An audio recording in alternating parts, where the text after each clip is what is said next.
Cet été, l'affaire Jeffrey Epstein faisait la une de l'actualité aux États-Unis. L'histoire folle de ce magnat de la finance américain âgé de 66 ans, accusé de trafic sexuel impliquant des mineurs et qui avait fini par se suicider dans sa cellule d'une prison de New York. Aujourd'hui, c'est l'un de ses proches amis qui est dans le viseur de la justice. Jean-Luc Brunel est un Français influent, agent de mannequin et fondateur de deux entreprises, Karine Model et MC2 Model Management. Il est soupçonné par la presse de complicité dans l'affaire Epstein. Selon certains, il aurait servi de rabatteur de jeunes filles à l'homme d'affaires américain. S'il nie en bloc ces accusations, plusieurs médias ont fait état de sa présence en Afrique du Sud, ce qui laissait supposer jusque-là que l'agent tentait d'échapper à la justice, une version qu'il conteste. Il dit se tenir à disposition de la justice. Mais ce qui met à mal la défense de Jean-Luc Brunel, ce sont trois anciennes mannequins qui ont travaillé pour lui et qui sortent aujourd'hui du silence, des femmes entendues par la police et qui dénonceraient le rôle de rabatteur auquel se serait livré l'homme d'affaires français. Mais les faits en question seraient aujourd'hui prescrits. Toutefois, le nom de Jean-Luc Brunel serait déjà apparu à plusieurs reprises dans le dossier de la justice américaine autour de l'affaire. Une femme aurait avoué avoir été contrainte d'avoir une relation sexuelle avec lui, quand d'autres le désignent comme rabatteur pour Jeffrey Epstein. Des accusations qui accentuent un peu plus encore la réputation très sulfureuse qui existe autour du monde de la mode. Ce soir, le modèle international Christine Hart ainsi que Christophe Legvac, avocat de l'association Femmes Libres et spécialiste de l'affaire Epstein en France, sont avec nous pour lever un peu plus le voile sur les coulisses de cette industrie. Alors, abus sexuel, le milieu de la mode est-il complice ? Je voudrais remercier Christine Hart d'être avec nous. Merci. Merci d'être là. Vous êtes un modèle international. D'ailleurs, vous avez écrit un livre sur votre histoire, The Stories Model Never Tell. Alors, vous avez compris ce qu'il veut dire? Ce que les mannequins taisent. Exactement. Et vous allez nous en parler ce soir. Merci d'être là, parce que vous allez voir, vous allez entendre des histoires incroyables. Et il y a maître Christophe Legvac. Merci d'être avec nous. Vous êtes avocat de l'association Femmes Libres, spécialiste de l'affaire Epstein-Brunel en France. Et c'est vrai qu'on avait envie d'entendre vos témoignages ce soir. Alors, la question que je vous pose, c'est abus sexuel, le milieu de la mode est-il complice? Alors, il y a Christina Cordula qui est avec nous, ça tombait bien aujourd'hui, on voulait absolument que vous veniez aujourd'hui parce que c'est vrai que c'est un ancien modèle et toujours modèle. Et également Géraldine Maillet, voilà, cet ancien modèle, donc vous allez pouvoir également nous éclairer là-dessus. On va d'abord vous résumer l'affaire Epstein rapidement pour ceux qui ne la connaissent pas. 6 juillet 2019, Jeffrey Epstein, 66 ans, milliardaire américain, était arrêté aux États-Unis à son retour de France pour des accusations de trafic sexuel. Le 8 juillet, il comparait devant un tribunal fédéral à Manhattan. Il aura abusé de dizaines de mineurs, voilà, certaines âgées de 14 ans. 9 août, des centaines de pages de documents judiciaires sont rendus publics. On apprend qu'Epstein était proche de personnalités, y compris des présidents Bill Clinton et Donald Trump. 10 août, Jeffrey Epstein est retrouvé mort pendu avec un drap dans sa cellule de la prison de Manhattan où il attendait son procès. Il risquait la prison à perpétuité. Alors, sachez que cette histoire aux États-Unis, c'est un buzz incroyable. Voilà, ça ne parle que de ça. Et c'est vrai que dans le milieu de la mode, il y a certaines dérives. Par exemple, Christine, vous avez écrit donc ce livre et vous racontez l'enfer de la mode dans le but de protéger les filles mineures qui se lancent dans le métier de mannequin. Alors, vous avez été témoin d'histoires complètement sordides, comme en Grèce, lieu des premiers boucs, ou au Festival de Cannes aussi. Racontez-nous ce qui s'est passé.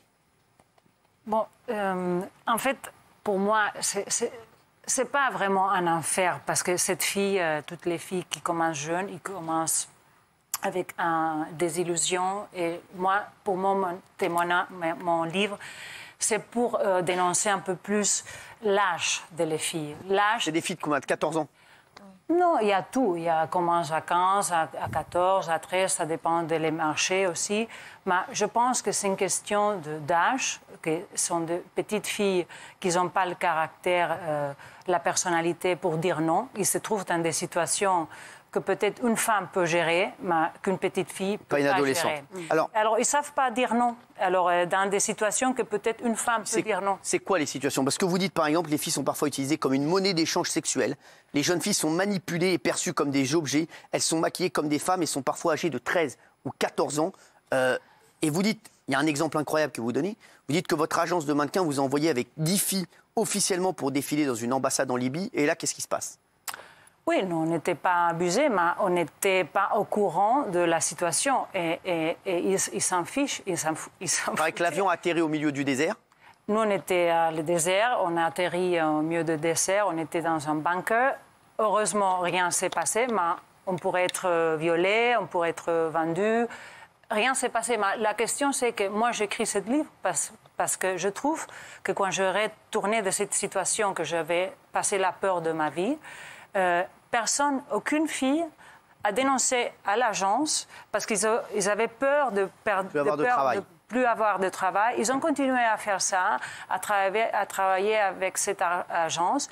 Moi, je suis partie. Pour moi, c'était inacceptable. C'était pas possible qu'une agence nous envoie sans savoir à 10 mannequins dans le désert, sans savoir qu'on était en bunker pour défiler pour Kadhafi. Alors, Maître Christophe Le Guévac, vous êtes avocat de l'association Femmes Libres, spécialiste de l'affaire Epstein et donc Brunel en France. L'association que vous représentez espère que les victimes vont sortir du silence, qu'elles disent, parce que vous dites, si les victimes ne parlent pas aujourd'hui, c'est qu'elles ont été vendues par leur famille et qu'elles ont peur. Qu'est-ce que ça veut dire?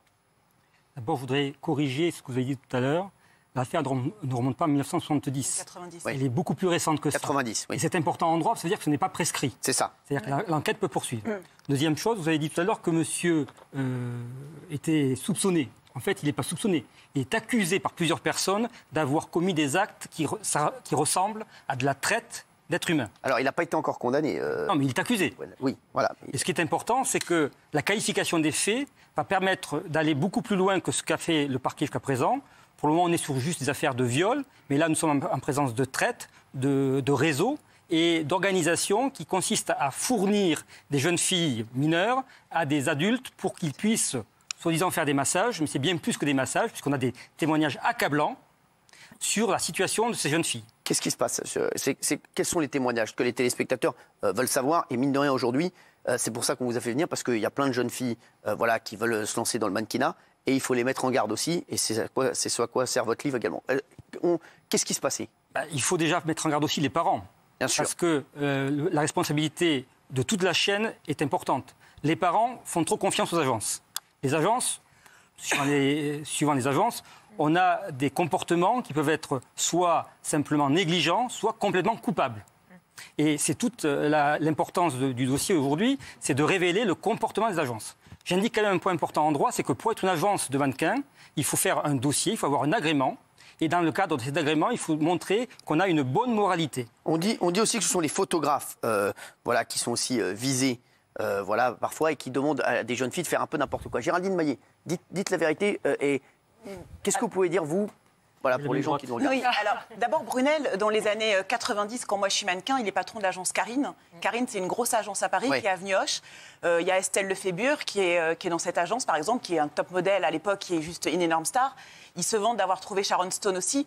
Donc c'est un type qui a pignon sur rue, mais à côté de ça, il est très sulfureux. C'est-à-dire que tout le monde sait dès qu'on sort en boîte de nuit, au bain-douche, au palace, Brunel est là avec des dizaines de nanas, plus jeunes et plus jolies les unes que les autres. On sait qu'il est cocaïnomane, on sait qu'il donne de la cocaïne aux filles.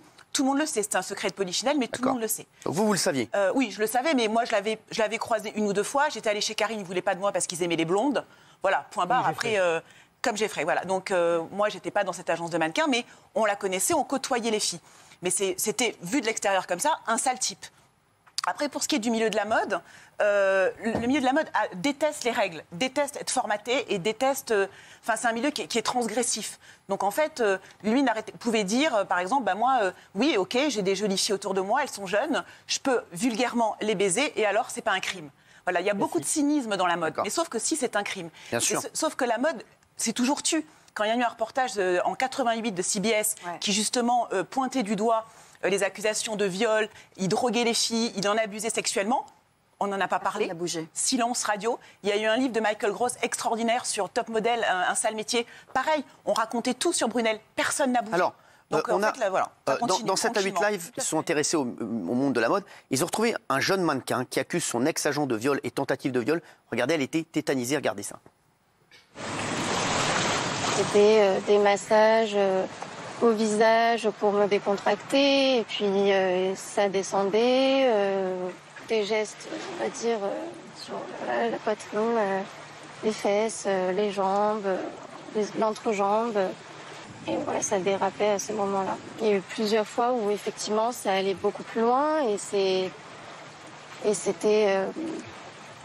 complètement non voulu. Et bien sûr qu'il savait complètement qu'il avait quelqu'un de non consentante devant lui, mais dans ces moments, on est complètement tétanisé et on ne peut rien faire. Et il a en profité.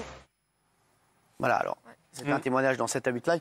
Christina, Est-ce que toi, tu as entendu parler de dérives comme on peut l'entendre ce soir? Oui, bien sûr, j'ai entendu parler. La personne de Karine Agency, elle est connue pour ça. Je sais, il est là depuis... Ouais, il est là, et c'est lui qui a fondé Karine. J'ai entendu parler. Et le problème, c'est ce qu'elle a dit, la jeune fille. C'est vraiment ce qui se passe. Parce que les filles, elles ont peur de dire non. Elles sont encore trop jeunes dans leur tête. Moi, ça ne m'a pas arrivé ça parce que j'avais déjà une grande gueule et donc je ne laissais pas les gens venir m'approcher. Mais je sais qu'il arrive ça très souvent. Hein. Ouais, toi, tu as commencé très jeune. Mannequin, non? Pardon? Toi, tu as commencé très jeune. Oui, je commençais jeune, mais quand je suis venue en France, j'avais 21 ans. Donc j'avais du caractère et je savais me protéger. Géraldine. Mais là où Christina a raison, c'est qu'en fait, il ne s'attaque pas aux filles qui bossent. C'est-à-dire que Brunel, il était irréprochable avec les top modèles de son agence. Il était gentleman, les gens adoraient sortir avec lui. En revanche, les jeunes filles qui arrivent après la chute du mur de Berlin, il y a plein de jeunes filles du bloc de l'Est qui sont arrivées. Et là, c'était de la chair à canon. C'est-à-dire que c'était des esclaves sexuels. Et lui servait de rabatteur, quasiment un proxo, en fait, je vais dire, pour fournir des nanas pour des soirées, pour des boîtes de nuit, pour des soirées à Cannes, pour des soirées à Saint-Tropez. Et c'est ça le problème, en fait. Donc, les filles qui bossent, elles ne risquent rien, mais les filles qui rêvent de faire carrière et qui ne bossent pas, alors là, forcément, c'est des proies idéales. Alors, on va remontrer un autre extrait. C'est l'agent de cette jeune mannequin qu'on vient de voir, qui avait complètement pris le contrôle de sa vie. Heureusement, une photographe a remarqué la détresse de la jeune femme et a pu intervenir. Regardez. Je l'ai vue donc allongée sur le lit, elle avait très mal au ventre. Donc je lui ai demandé, je lui ai dit, écoute, qu'est-ce qui va pas? Pourquoi t'es comme ça? Qu'est-ce qu'il y a? Et donc là, elle m'avoue qu'elle a plus sa carte bleue, qu'il lui a pris donc sa carte bleue, son téléphone, qu'elle a plus le droit de sortir, qu'elle n'a pas le droit d'avoir de petits chéris, elle peut pas bouger de la maison. Donc là, je me dis, bon, il y a un problème là, ça m'interpelle. Donc en rentrant, je discute, et je dis aux gens qui avaient dans la voiture, c'est quand même bizarre qu'elle ait mal au ventre comme ça, c'est très dur quand même ce qui lui fait vivre, on ne peut pas laisser faire. Et donc de là, une une des mannequins me dit, mais attends, c'est pas le pire. Je dis, comment ça, c'est pas le pire? En fait, il couche avec ses mannequins. Il couche avec ses mannequins. Voilà, ça c'était vraiment un document pour 7 à 8 Live, c'était très très bien fait. Il y avait de très beaux témoignages et c'est vrai que ça, c'est important pour que les parents voient ça. C'est ce que disait Maître il y a un instant. Oui, Mathieu. Non, sauf que pour une question, les parents, effectivement, mais les parents, comment peuvent-ils être informés? C'est-à-dire que quand on n'est pas du milieu et que tout d'un coup on s'intéresse à votre jeune fille, c'est arrivé une fois pour une de mes cousines qui a 14-15 ans, qui est magnifique, comment savoir si on va avoir affaire à une agence qui justement est de ce type-là ou honnête? Déjà, quand on est scouté par une agence, déjà, on n'a pas besoin de payer pour être dans une agence de mannequins. On n'a pas besoin de payer pour faire un casting. On n'a pas besoin de payer pour constituer un book, une sorte d'album photo, de portfolio. Oui, mais sauf qu'on raquette les gens. C'est-à-dire qu'on leur fait croire tout et n'importe quoi. Mais une fois qu'on est dedans. Mais oui, cette agence était très grande et très connue. Il y a quand même des agences. Il y a quand même des agences qui ont pignon sur rue. Malheureusement, moi, j'ai trouvé que ça dérapait quand les agences de mannequins ont commencé à être tenues par des hommes. Voilà, il y a eu un avant et un après. Avant, c'était des femmes qui s'en occupaient, ça se passait mieux. Ça se passait quand même mieux. Avant, il y avait eu le scandale Élite. Avant, il y a eu le scandale Élite aussi, qui est une grande agence qui est très célèbre aussi. Donc, malgré tout, dans les grandes agences qui ont pignon sur rue, ça dérape. Oui, non, mais c'est clair, bien sûr. Dans le dossier Epstein, la principale mère Mackerel, la principale mère Mackerel, c'est Madame Maxwell. Qui gère les filles, qui les forme, qui leur fait peur et qui les éduque pour qu'elles puissent satisfaire les besoins de ce prédateur. Parce que le mot qu'on n'a pas dit, c'est qu'il y a une emprise psychologique qui est faite par ce genre de personnes qui vont d'abord subjuguer par l'argent, par la gloire, et après vont prendre le contrôle émotionnel de ces jeunes filles. Encore une fois, on parle de jeunes filles de moins de 15 ans. Ça. Et donc, elles n'ont pas été forcément éduquées, n'ont pas eu les protections nécessaires. Elles sont emportées par le flux, et donc elles se laissent faire. On a affaire en fait à des vampires qui vont aspirer à la fois leur énergie vitale de jeunes filles et leur naïveté. D'accord.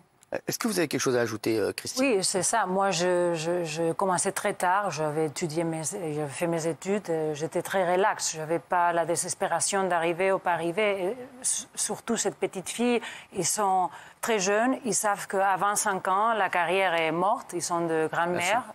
Et ils sont désespérés. Ils ne savent pas dire non. Ils sont pris dans des situations et ils continuent à accepter, à dire oui, oui, oui, oui. En pensant que peut-être comme ça va marcher, mais ça ne marche jamais. Moi, j'ai toujours pensé quand même qu'il y avait une omerta dans le milieu de la mode. Alors, c'est d'abord le cas avec les filles anorexiques où on dit mais non, pas du tout, elles mentent. Est-ce que vous avez été victime de quelque chose? Est-ce qu'on a essayé Mais oui, forcément, il y a des bookers qui intimident, il y a des photographes qui intimident. Mais sauf que moi, je disais non, j'étais âgée, j'avais 22 ans. Comment ça se passe pour nos téléspectateurs? Parce qu'il faut comprendre que soit on a le boulot, enfin, soit on couche pas et on n'a pas le boulot. Donc, j'avais pas le boulot. Mais après, je savais dire non. J'étais en situation de force parce que j'étais peut-être pas aussi dans la rue, j'avais pas une je vivais chez ma maman. Donc, pour toutes ces raisons, c'est plus facile de dire non. Donc, je ne stigmatise pas et je ne condamne pas les jeunes filles qui disent oui. C'est très difficile. Mais la mode est hypocrite. La mode, il y a une sorte de nébuleuse. Kate Moss, à 17 ans, elle explose, mais tout le monde n'a pas la chance d'être Kate Moss, et pourtant elle a 17 ans. Voilà. Et tout le monde rêve de devenir Kate Moss. Et Géraldine dit que dans la presse, il y a des enquêtes qui ont été initiées, sauf que ça touche tellement de milieux, et il y a des gens tellement puissants qu'il y a beaucoup d'enquêtes qui se sont arrêtées en cours de route. Je sais, j'en ai fait partie de ces enquêtes. On va voir ce qu'en pensent les téléspectateurs. La musique, évidemment, elle était compliquée. Oui, à 83%, non, à 17%. Christine Hart, The Stories Model, Never Tell. Voilà, c'est votre livre. Et merci, maître, d'avoir été avec nous. Merci beaucoup.